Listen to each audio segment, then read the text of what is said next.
Keď sa pozrieme na toto prostredie, pomyslíme si, že je nevhodné pre život. Že život v akejkoľvek forme v tomto prostredí je nemožný, že nie je preto žiaden predpoklad. Tlak dosahuje až 1100 barov, čo je rozdiel 1100 násobný oproti hladine na mori.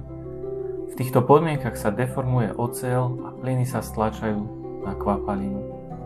Nachádzajú sa tu prieduchy s teplotou 400 stupňov Celzia, podmorské jazierka s extrémnou koncentráciou soli, kde jej hustota je podobná oleju. Horniny sa v týchto tlakoch správajú ako plastická hmota.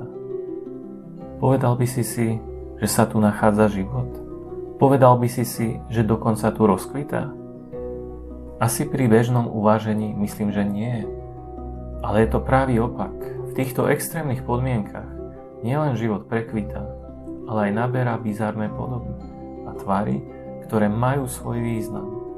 A osobne verím, že tieto formy života nám prezrádzajú niečo o mnoho viac.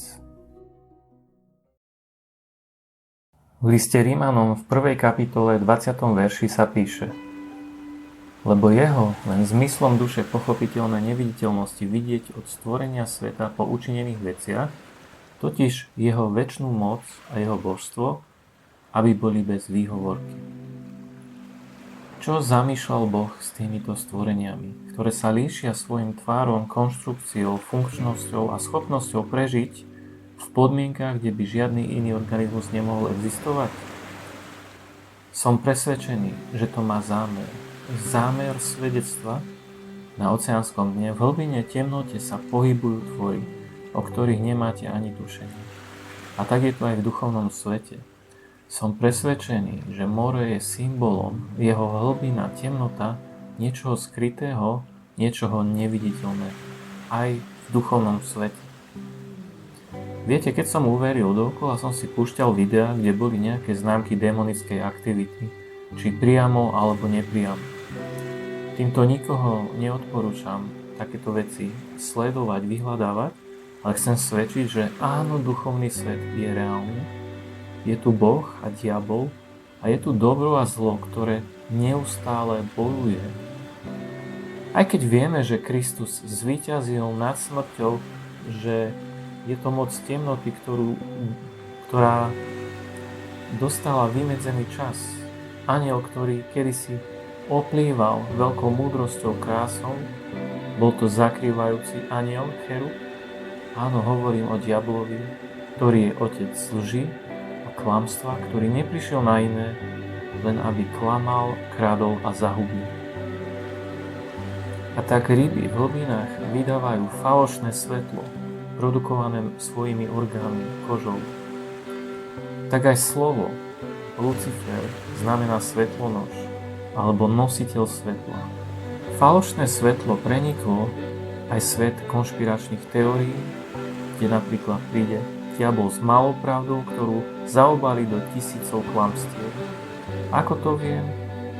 Hovorí sa v ezoterike aj o anjeloch, o démonoch, o Bohu, o diablovi. Budete prekvapení, ale áno, hovorí sa aj o Kristovi, ale klamlivo. Viete, prečo je ezoterika a okultizmus taký lákavý v dnešnej dobe? Pretože vám ponúka informácie, nejaké vzdelanie. Ľudia si myslia, že majú niečo viacej, že majú znalosti, ale sú to znalosti tajomných síl. Nie sú nič viac ako oklamaný svetlonošom, falošným pokrmom, z ktorého ich jedine nadulo. Teda tento pokrm pôsobí to ťažkosti a nepríjemnosti v živote. Ak hľadáš pravdu, chceš vedieť tajnosti života, odporúčam a smerujem ťa k Tvorcovi života, Kristu Ježišovi a Bohu Otcu. Skrze Neho všetko povstalo a nič nepostalo bez Neho. Skrze Krista všetko povstalo. Áno, chcel si poznatky, tak si ich dostal.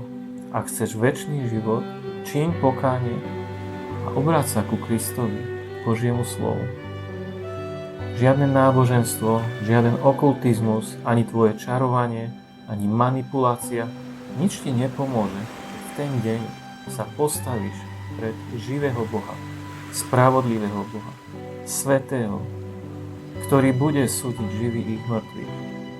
S čím prídeš? So svojou spravodlivosťou? Prídeš so svojimi tajomnými poznatkami?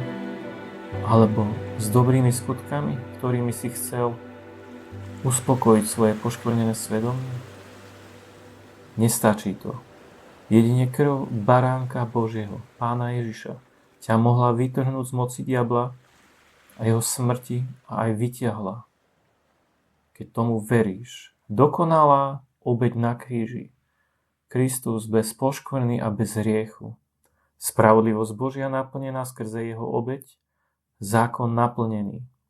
Stačí to len prijať, uveriť tomu, a keď vyznáš svojimi ústami, že on je Kristus, Mesiáš, Spasiteľ sveta, budeš spasený.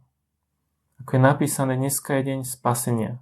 Nezatvrdzujte svoje srdcia, ako Izraeliti na púšti. Toto je odpočinok a môžeš ho nájsť aj ty jedine v Božom slove v Kristu Ježišovi.